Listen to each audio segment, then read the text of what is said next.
থামছে না ভারতের পুশির চেষ্টা। পঞ্চগড় নওগাঁসহ 4 জেলার সীমান্তের শূন্যরেখায় অর্ধশতাধিক মানুষের অবস্থান। অনুপ্রবেশ ঠেকাতে কঠোর অবস্থানে বিজেপি, সতর্ক গ্রামবাসী।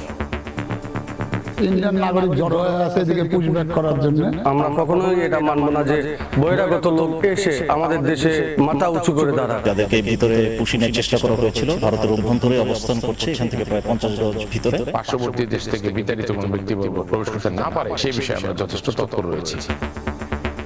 ভারত মুসলিম জনগোষ্ঠীকে ঠেলে দিচ্ছে কিনা পর্যবেক্ষণ করবে জাতিসংঘ।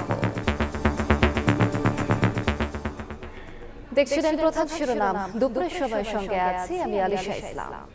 এবার অন্যান্য শীর্ষ সংবাদ। তুরস্কের সঙ্গে মুক্ত বাণিজ্য চুক্তি চায় বাংলাদেশ। 2 পররাষ্ট্রমন্ত্রীর বৈঠকে সংস্কৃতি সংক্রান্ত সমঝোতা সই। রোহিঙ্গা সংকট সমাধানে ঢাকার পাশে থাকবে আঙ্কারা। হামে 600 মৃত্যুর অর্ধেকের বেশি মে মাসে।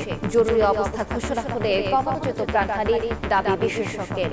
ডেঙ্গুর প্রকোপ ঠেকাতে সবাইকে সচেতন হওয়ার আহ্বান। পদ্মায় ফের বাসডুবি, যাত্রীরা আগে নেমে যাওয়ায় রক্ষা। চালক হেলপারকে উদ্ধার, 2 ঘন্টায় টেনে তোলা হলো বাস। 2 জেলায় সড়ক দুর্ঘটনায় নিহত 7। বিদ্যুতের দাম বৃদ্ধি চাপ বাড়াবে মধ্যবিত্তের ওপর। শিল্পের উৎপাদন খরচ নিয়ে চিন্তায় উদ্যোক্তারা। প্রতিযোগিতায় পিছিয়ে পড়ার শঙ্কা উস্কে দিতে পারে মূল্যস্ফীতি। এবং সারা দেশে বিশ্বকাপের উন্মাদনা। টিকাটুনের ফিফা গলিতে ফুটবল উৎসব। দেয়ালচিত্রে মেসি, নেইমার। সব ম্যাচ সরাসরি সম্প্রচার করবে সময় সংবাদ।